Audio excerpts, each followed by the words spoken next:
tous, bien-aimés, dans le nom puissant de notre Seigneur et Sauveur Jésus-Christ. Ma joie est grande, comme vous pouvez le constater, de pouvoir encore avoir la grâce de partager la parole du Seigneur avec vous. Et à chaque fois que le Seigneur m'accorde cette grâce, vraiment, je suis dans la joie. Et j'espère que c'est le cas pour vous aussi. Nous allons donc passer des très bons moments autour de la parole du Seigneur. Et notre thème de cette fois-ci, nous l'intitulons « Les lieux et le temps de Dieu ». Les lieux et le temps de Dieu. Bien-aimés dans le Seigneur, il est important que dans notre marche avec le Seigneur, nous puissions comprendre comment il agit et comment il fait des choses. Au-delà de la souveraineté de Dieu qui fait qu'il soit capable de faire ce qu'il veut, quand il veut, comme il veut, pour qui il veut, il y a des principes que lui-même a établis et qu'il respecte. Et nous voulons voir aujourd'hui la notion de lieu et de temps. Ce sont deux choses, deux notions auxquelles le Seigneur tient beaucoup. Pourquoi? Tout simplement parce que il est celui qui connaît la fin d'une chose avant même son commencement. Et il est celui qui prépare, qui planifie les choses bien avant, en fixant le temps et les lieux pour leur accomplissement. Je prie que le Saint-Esprit nous aide à comprendre. C'est très important, bien-aimés. Ce qui se passe en réalité, c'est quoi? C'est que nous, étant hommes, nous tâtonnons, nous cherchons où et quand faire des choses. Et des fois même comment le faire. Mais le Seigneur, lui, avant même que nous ne puissions commencer à faire cette démarche, lui connaît déjà le lieu et le temps et les comment même les choses doivent se faire dans notre vie. Je vais vous dire quelque chose de très important et je prie que nous puissions tous comprendre cette vérité qui va faire que nous ne puissions plus tâtonner dans notre marche, mais faire des choses au temps convenable, au lieu convenable pour voir la gloire de Dieu. Jérémie 1, 4 à 5. Jérémie 1, 4 à 5. Qu'est-ce que la Bible nous dit? Jérémie 1, 4 à 5. Je vais juste ici te faire voir que le Seigneur te connaît. Il connaît tous les détails de ta vie, tous les endroits et tout le temps qu'il a prévu pour chaque étape de ta vie. Jérémie 1, 4 à 5. Écoutez ce que le Seigneur dit à Jérémie. La parole de l'Éternel me fut adressée en ces mots. Avant que je t'eusse formé dans les ventres de ta mère, je te connaissais. Et avant que tu fusses sorti de son sein, je t'avais consacré, je t'avais établi prophète des nations. Jérémie ici reçoit une très grande révélation de sa vie. Pendant un temps trouble en Israël, où Jérémie, inquiet comme tout le peuple, le Seigneur veut lui confier une mission, mais Jérémie veut faire voir au Seigneur qu'il n'est qu'un enfant et qu'il ne peut pas faire ce que le Seigneur attend de lui. Dieu le ramène à l'origine des choses. Il lui dit, attention, Jérémie, avant même que tu existes, avant même que je ne t'eusse formé dans les ventres de ta mère, je te connaissais. Alléluia. J'avais tout prévu. Je savais qui tu allais être. C'est trop fort ça. Donc Dieu voulait juste montrer à Jérémie que rien n'échappe à mon contrôle. Je connais tous les lieux par où tu dois passer. Je connais tous les temps. Je connais tous les détails de ta vie avant même que je ne t'aie formé dans le ventre de ta mère. Alléluia. Donc il est important, bien-aimé, de savoir qu'il y a des choses qui nous surprennent dans notre vie il y a des choses qui nous étonnent, il y a des choses auxquelles nous aspirons, il y a des choses que nous cherchons à obtenir, mais Dieu ne cherche pas à obtenir quoi que ce soit, il n'est pas étonné par quoi que ce soit, parce qu'il a connu toutes choses en avance. Alléluia.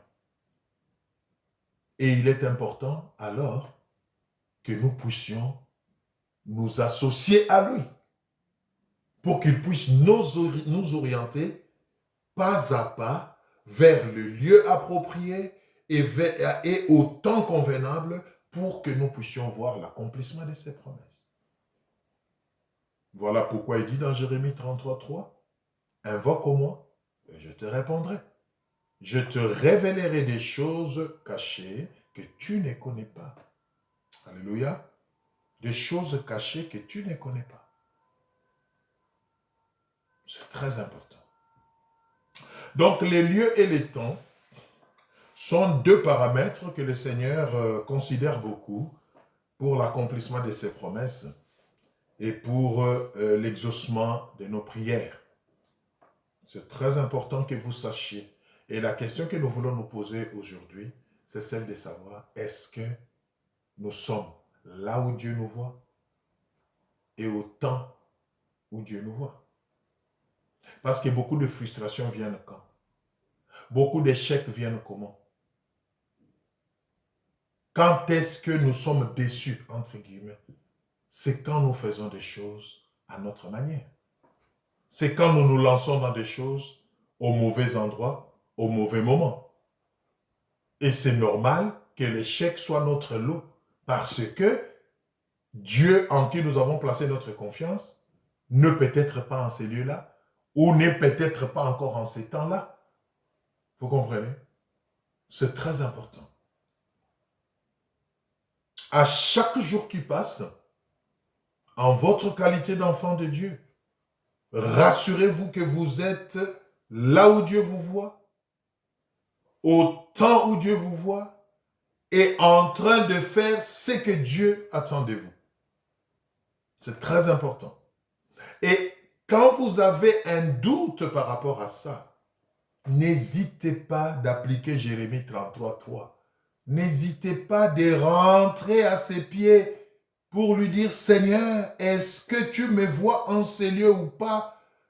Seigneur, je veux entreprendre telle chose pour toi ou pour ma vie, pour ma famille. Mais est-ce que c'est ton temps pour cette chose? C'est important. Ce sont des petites choses, bien-aimés, que nous négligeons, mais qui nous plongent dans des grandes défaites et dans des grands échecs qui frustrent même notre vie et qui nous bloquent dans la foi.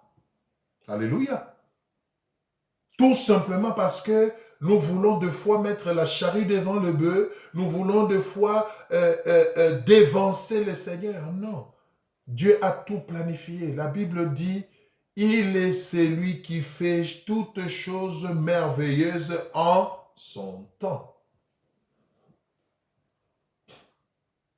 Est-ce que c'est le temps pour moi de voyager, Seigneur? Est-ce que c'est le temps pour moi de me marier? Est-ce que là où je me trouve maintenant, c'est là où tu me vois, Seigneur? Est-ce que cette entreprise dans laquelle je suis, est-ce que cette alliance dans laquelle je vais me mettre, est-ce que tu m'y vois, Seigneur? Cherchez toujours à avoir l'approbation de Dieu. C'est important. Ça vous rassure, ça vous garantit de sa protection et de sa défense. C'est très important. Alors, nous allons prendre un premier cas rapidement dans la Bible pour faire ressortir l'importance du lieu et du temps pour Dieu dans ce qu'il fait pour nous. Genèse 22, nous allons lire du premier verset au 14e. Genèse 22, du premier verset au 14e. Je sais que vous vous imaginez déjà de qui il s'agit. Il s'agit bel et bien de notre Père dans la foi, Abraham. Genèse 22, nous lisons du premier verset au 24e. J'espère que vous avez trouvé. Alors, on va lire. Après ces choses, Dieu mit Abraham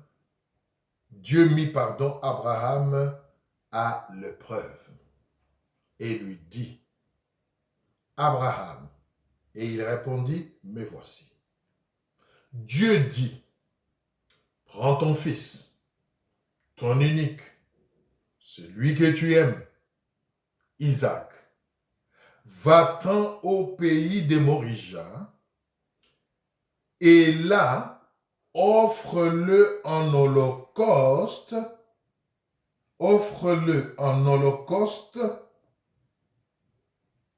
sur l'une des montagnes que je te dirai. Abraham s'éleva dès bon matin, sella son âne et prit avec lui 2 serviteurs et son fils Isaac. Il fendit du bois pour l'holocauste et partit pour aller au lieu que Dieu lui avait dit. Le 3e jour, Abraham, levant les yeux, vit le lieu de loin. Et Abraham dit à ses serviteurs, restez ici avec l'âne, moi et les jeunes hommes, nous irons jusque-là pour adorer et nous reviendrons auprès de vous. Abraham prit le bois pour l'holocauste, les chargea sur son fils Isaac et porta dans sa main le feu et le couteau. Et ils marchèrent tous 2 ensemble. Alors Isaac, parlant à Abraham, son père, dit, « Mon père. » Et il répondit, « Mais voici mon fils Isaac. » Mais voici mon fils. Isaac reprit, « Voici le feu et le bois. Mais où est l'agneau pour l'holocauste? » Abraham répondit, « Mon fils, Dieu se pourvoira lui-même de l'agneau pour l'holocauste. » Et ils marchèrent tous 2 ensemble. Lorsqu'ils furent arrivés au lieu que Dieu lui avait dit, Abraham y éleva un autel et rangea le bois. Il lia son fils Isaac et les mit sur l'autel par-dessus le bois. Puis Abraham étendit la main et prit le couteau pour égorger son fils. Alors l'ange de l'Éternel l'appela des cieux et dit, « Abraham, Abraham !» Et il répondit, « Me voici. » L'ange dit, « N'avance pas ta main sur l'enfant et ne lui fais rien, car je sais maintenant que tu crains Dieu et que tu ne m'as pas refusé ton fils, ton unique. » Abraham leva les yeux et vit derrière lui un bélier retenu dans un buisson par les cornes. Et Abraham alla prendre le bélier et l'offrit en holocauste à la place de son fils. Alléluia. Gloire au Seigneur. 14e verset. Abraham donna à ce lieu le nom de Jéhovah-Jireh. C'est pourquoi l'on dit aujourd'hui, à la montagne de l'Éternel, il sera pourvu. À la montagne de l'Éternel, il sera pourvu. Bien aimé, voici une histoire très intéressante et qui illustre clairement la notion de temps et de lieu, notion auxquelles le Seigneur tient beaucoup pour agir dans notre vie. C'est très important. Êtes-vous là où Dieu vous voit? Posez-vous des actes au temps de Dieu? C'est ça le secret de votre réussite. Parce qu'au temps de Dieu, rien ne peut vous résister, tout devra marcher. Au lieu où Dieu vous voit, même si vous ne remplissez pas les critères, même si vous n'avez pas les profils, mais parce que Dieu vous voit en ces lieux-là, il va vous imposer en ces lieux-là. C'est ça l'avantage, bien-aimé. Mais les enfants de Dieu font ce qui passe par leur tête. Quand ils veulent, personne ne cherche à connaître l'agenda de Dieu, le calendrier de Dieu, personne. Et le résultat, c'est l'échec, c'est la frustration, c'est la médiocrité dans les résultats que nous obtenons. Dieu dit à Abraham une chose, offre-moi ton fils Isaac. Mais écoutez, le Seigneur ne s'arrête pas là. Alléluia. Il lui fixe le lieu où il doit faire ce qu'il lui demande au temps qu'il attend. C'est très important, bien-aimé.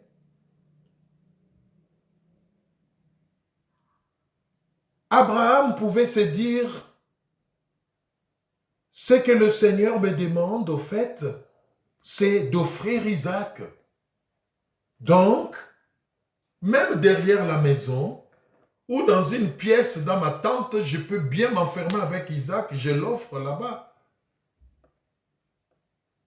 Mais ce n'est pas ce qu'il a fait, parce que Abraham connaissait le Dieu qu'il servait.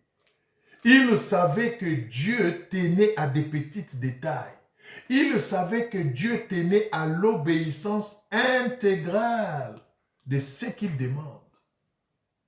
Dieu lui a dit, offre-moi Isaac, c'est vrai, mais il lui a précisé aussi en disant, à la montagne que je veux t'indiquer. Moi, Dieu, je vais t'indiquer le lieu. Alléluia. Et Abraham est allé exactement là où Dieu lui a demandé d'aller.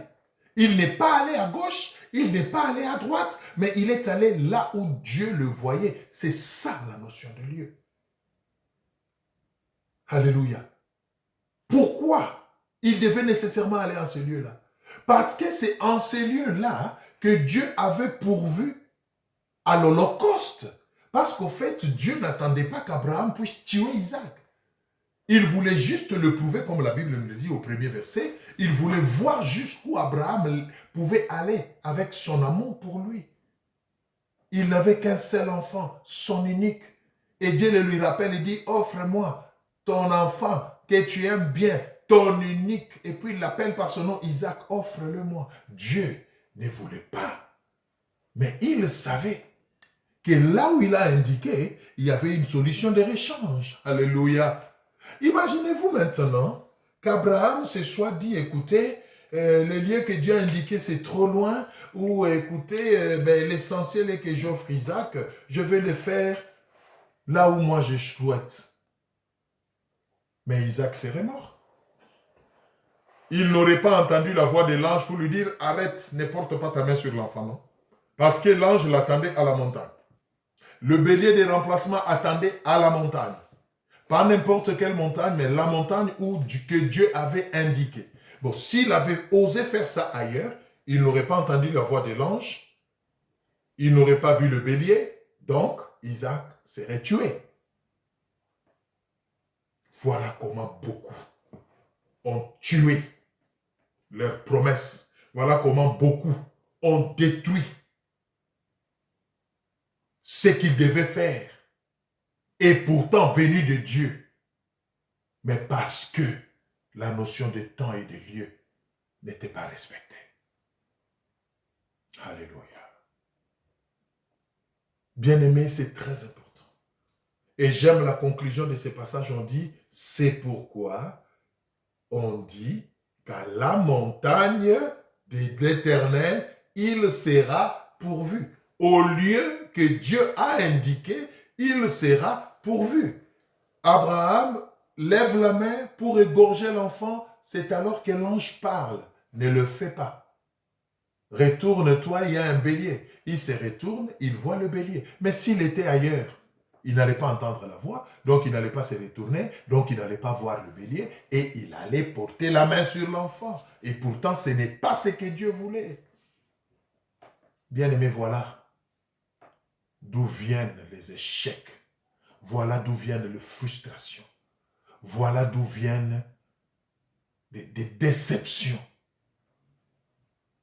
Nous ne voulons pas entendre Dieu. Et même quand nous entendons Dieu, nous courons vite. Nous allons vite en besogne. Nous ne cherchons pas à connaître les détails. Dieu aime les détails et tient aux détails. Dieu t'a appelé à les servir, d'accord. Mais il t'a dit de les servir où? Oui, il a dit aller dans les nations. Oui, dans les nations. Mais à toi précisément, il t'a dit aller dans quelle nation? Voilà pourquoi tu échoues dans le ministère. Non pas parce que Dieu ne t'a pas appelé. Tu as la vocation, Dieu t'a appelé. Mais tu es en train de tâtonner, de trimer parce que tu n'es pas au bon endroit, tout simplement. Alléluia. Tout simplement. Ou peut-être que tu es au bon endroit, d'accord. Mais est-ce que Dieu t'a dit que c'est le temps pour toi de te lever et de commencer ce qu'il t'a demandé? Écoutez, voilà un peu de petites choses, bien-aimées, que nous négligeons, mais qui peuvent nous coûter très cher et nous plonger dans un désarroi sans précédent. Le lieu et le temps de Dieu, c'est important. Suffit pas d'avoir écouté Dieu. Suffit pas d'avoir reçu une révélation. Mais il faut en avoir aussi ce qu'on appelle la direction divine, c'est-à-dire le détail, le lieu, le temps, les comment. Dieu précise. Plus tu es fidèle, plus tu l'interroges, plus il te donne des détails. Mais les gens écoutent Dieu et ils commencent à courir. Alléluia. Dieu m'a dit. Oui, Dieu t'a dit. Et puis, Dieu t'a dit, mais il t'entend à droite alors que toi tu es à gauche, en train d'essuyer des échecs chaque jour. Et tu commences même à remettre en cause ce que Dieu t'a dit. Tu commences même à douter de ce que Dieu t'a dit parce que, au fait, tu te retrouves au mauvais endroit. Dieu t'attend à droite. Et tant que tu ne seras pas à droite, tu ne verras pas les béliers. Tu n'entendras pas la voix de l'ange. Tu seras en train de tuer Isaac ici. Alors que si tu étais à droite, là où Dieu te voit, Isaac ne serait pas mort. Alléluia. Beaucoup ont tué leur destinée. Ils ont tué leurs promesses. Ils ont tué leur ministère. Ils ont tué leur mariage. Ils ont tué beaucoup de choses. Et ils pleurent aujourd'hui, tout simplement parce qu'ils n'ont pas été là où Dieu les attendait. Bien-aimé, cherche à être là où Dieu te voit. Tu te dis peut-être, mais comment le savoir, tout ça? Mais Dieu parle. Jérémie 33, toi je te le rappelle encore. C'est lui qui te dit, invoque-moi, je te le révélerai. Il a dit à Abraham clairement, quitte ton pays, va à la montagne que je vais t'indiquer. Pose la question à Dieu, Seigneur. Tu m'as dit ceci, oui, mais c'est où? C'est quand? Seigneur, donne-moi les détails. C'est important, cette notion. Quand vous agissez au temps de Dieu, quand vous êtes là où Dieu vous voit, bien-aimé, vous êtes condamné à la réussite. Alléluia. Oui, je me permets de le dire. Vous êtes condamné au succès. Parce que Dieu n'échoue jamais. Jamais. Donc, si vous êtes vraiment sûr que c'est Dieu qui vous a donné certaines recommandations, mais que jusque-là, vous continuez à échouer à chaque fois que vous tentez, arrêtez. Arrêtez, ne forcez pas. Rentrez à ses pieds. Seigneur, donne-moi les détails. C'est ce que nous appelons la direction divine. Et la Bible nous dit, il est celui qui met en nous le vouloir et le faire. C'est important. Le lieu, le temps. Avant le temps de Dieu, ce n'est pas le temps de Dieu. Après le temps de Dieu, ce n'est plus le temps de Dieu. Mais au temps de Dieu, c'est le temps de Dieu et c'est la gloire. Alléluia. Je le répète, bien-aimé. Avant le temps de Dieu, ce n'est pas le temps de Dieu. Après le temps de Dieu, ce n'est plus le temps de Dieu. Mais au temps de Dieu, c'est le temps de Dieu et c'est la gloire. Vous connaissez Moïse, n'est-ce pas? Vous savez que Moïse, bien que destiné à être libérateur, il a fui. Hein? Il a fui de l'Égypte. Il s'est retrouvé en exil en Madian pendant 40 ans. Alléluia. Et vous savez pourquoi? Parce qu'il a mis la charrue devant le bœuf. Parce qu'il n'a pas attendu le temps de Dieu. Parce qu'il s'est fié au sentiment patriotique, à l'amour pour son peuple qui bouillonnait dans son cœur, qui était une bonne chose. Mais il n'a pas attendu le temps de Dieu. Et il était obligé de fuir. Parce que s'il n'avait pas fui, Pharaon allait les tuer. Pour avoir tué un Égyptien, Pharaon allait les tuer. Parce que ce n'était pas encore le temps de Dieu pour libérer le peuple. Alléluia. Bien-aimés, vous avez échoué. Vous avez détruit beaucoup de choses. Non pas nécessairement parce que ça ne venait pas de Dieu. Ça venait peut-être de Dieu, mais le temps n'était peut-être pas encore là. Revenez. Revenez au pied du Maître. C'est lui qui a fait la promesse est fidèle. Mais vous avez besoin de sa direction. Vous avez besoin des détails par rapport à votre révélation. Ne faites pas ce que vous décidez de faire nécessairement, mais soyez sûr que Dieu est avec vous. Alléluia. Nous allons prendre un passage important dans Jacques, dans le livre de Jacques. C'est important que vous compreniez ça. Le temps et les lieux, ce sont des notions très importantes dans notre marche avec Dieu. Et ce sont des notions qui déterminent notre succès ou notre échec. C'est important, bien-aimé. C'est important. Nous allons prendre le livre de Jacques.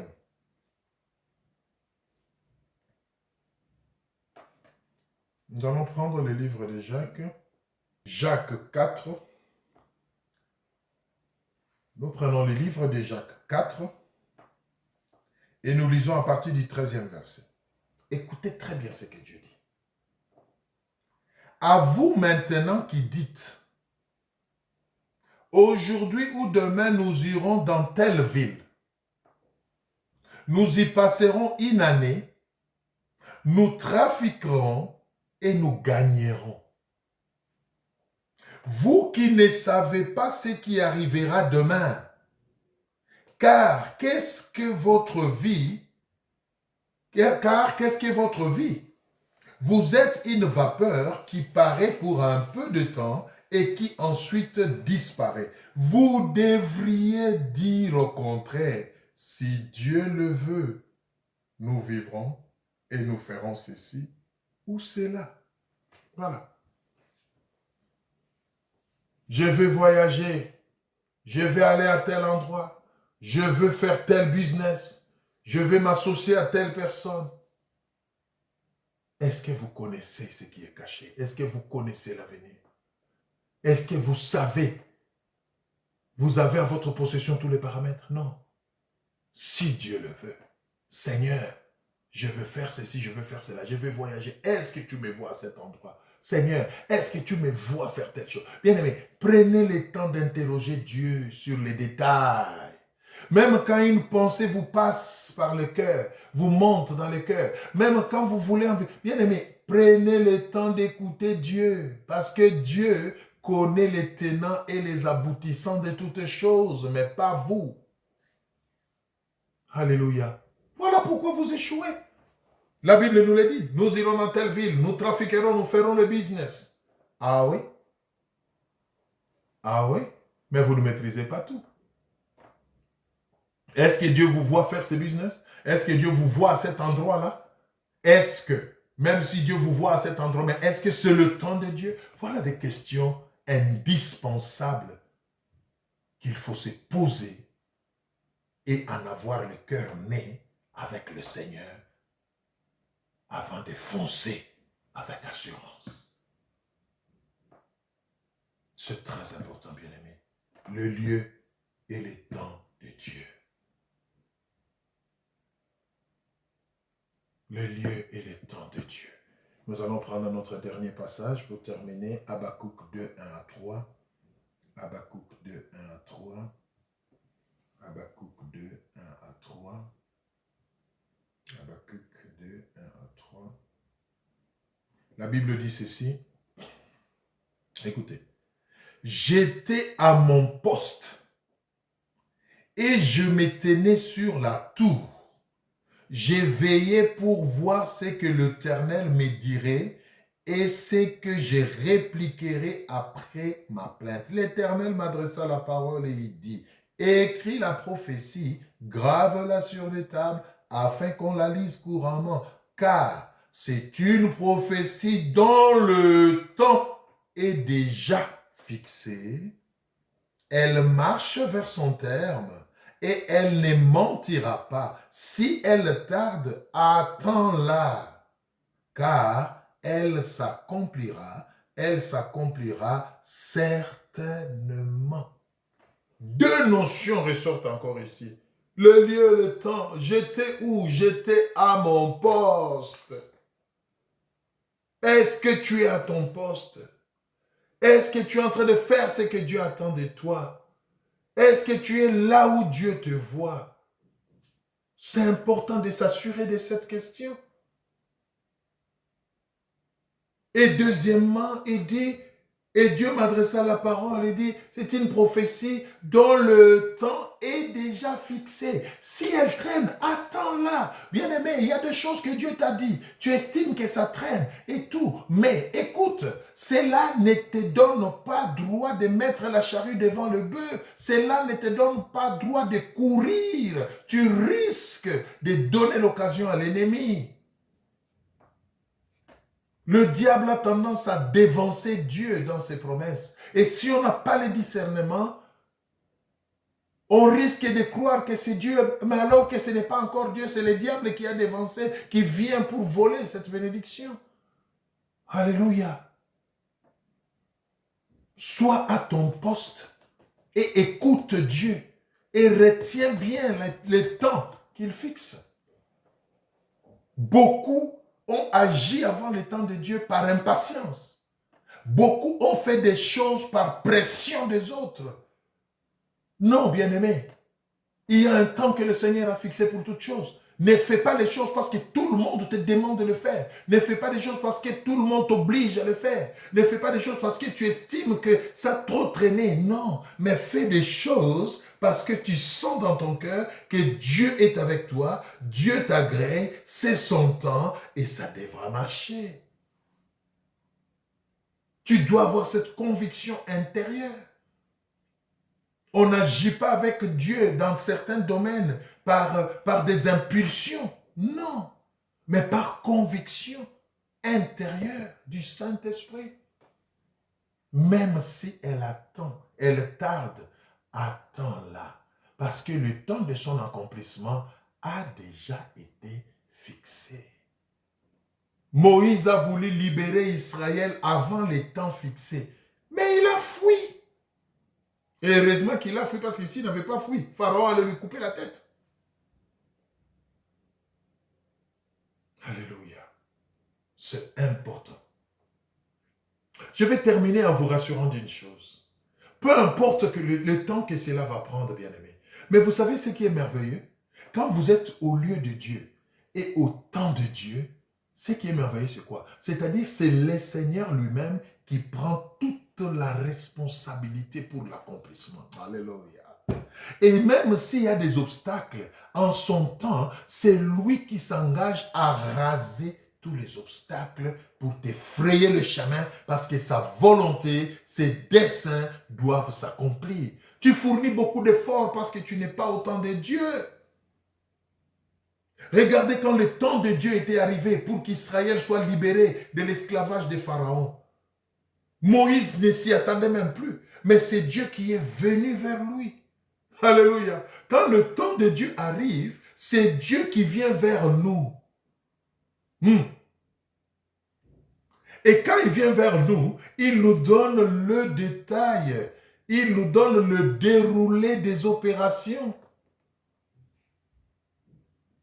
Moïse, j'ai vu la souffrance de mon peuple. J'ai entendu le cri qui lui font pousser ses oppresseurs. Je suis descendu. Alléluia. Maintenant, va le mandat. Dieu donne à Moïse le mandat. Maintenant, va. Je t'envoie vers Pharaon pour libérer mon peuple. Bien aimé, écoutez. Rien ne pouvait résister à Moïse. Rien. Quand Dieu vous dit maintenant, allez-y. Oh ben écoutez, malheur à celui qui va se mettre sur votre chemin. Parce qu'il n'aura pas affaire à vous, mais il aura affaire à Dieu. Alléluia. Mais les gens vous bloquent facilement. Les gens vous compliquent la vie. Les gens vous résistent. Et pourtant, ce sont des choses que Dieu vous a dites. Et ça vous étonne. Mais c'est simple. Est-ce que vous faites ces choses au temps de Dieu? Qui peut résister à Dieu à son temps? Personne. Personne. Pharaon, malgré tout ce qu'il a pu présenter comme résistance, vous connaissez l'histoire. Moïse a sorti le peuple de l'esclavage. Parce que c'était le temps de Dieu. Bien-aimés, au temps de Dieu, rien ne vous résiste. Voilà pourquoi cherchez les temps de Dieu. Agissez au temps de Dieu. Alors vous aurez le succès. Je vais m'arrêter par là. Il y a beaucoup de choses à dire autour de ces sujets, mais que le Seigneur nous aide. Je vais juste demander à quelqu'un, si vraiment tu te retrouves dans cet enseignement, si l'Esprit te rappelle des choses, tu as peut-être des promesses que le Seigneur t'a faites, tu es convaincu que c'est venu de Dieu, mais à chaque fois ça ne marche pas. Les échecs,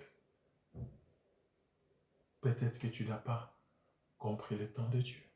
Peut-être que tu es déjà en dehors du temps de Dieu. Ou tu es avant le temps de Dieu. Parce que ce qui reste vrai au temps de Dieu, ça marche à coup sûr. Ça marche. Il peut y avoir des positions, il peut y avoir des difficultés, mais tu vas percer, percer, percer jusqu'à voir l'accomplissement. Si ce n'est pas ça le cas, reviens au pied du maître. Cherche la face de Dieu, pose-lui la question. C'est important, bien-aimé. Je vais vous demander d'incliner la tête et nous allons prier pour terminer ce moment. Oh Seigneur, je te bénis pour mon frère et ma sœur. Je sais que le Saint-Esprit est en train de ramener beaucoup de choses à la surface de la mémoire de tout un chacun. Pardonne-nous, pardonne à mon frère, pardonne à ma sœur. Pardonne à tous ceux-là, Seigneur mon Dieu, qui ont mis la charrue devant le bœuf. Pardonne à tous ceux-là qui ont agi, Père éternel, avant ton temps, ou qui ont ignoré ton temps et se sont levés en retard. Je sais une chose, c'est que tu es le Dieu de compassion et de miséricorde. Et la Bible me dit que tes desseins ne peuvent être obscurcis. Oh Seigneur, parce que tu ne te répands pas de tes promesses et de tes dons, lève-toi maintenant, Seigneur. Parle encore à nouveau. Donne de nouvelles directives au Dieu et fais grâce à chacun de pouvoir écouter ta voix et d'obéir, Seigneur Jésus. Nous voulons tout simplement être là où tu nous vois, à notre poste et au temps fixé, voir ta gloire, Seigneur. Continue, oh Dieu, à parler de ces choses dans les cœurs de tout un chacun. Au nom de Jésus-Christ, je te le demande, Père. D'un commun accord avec mes bien-aimés, nous te disons merci, Seigneur Jésus-Christ. Amen. Voilà. Que le Seigneur vous bénisse, bien-aimés. Je vous dis à une prochaine occasion. Au revoir.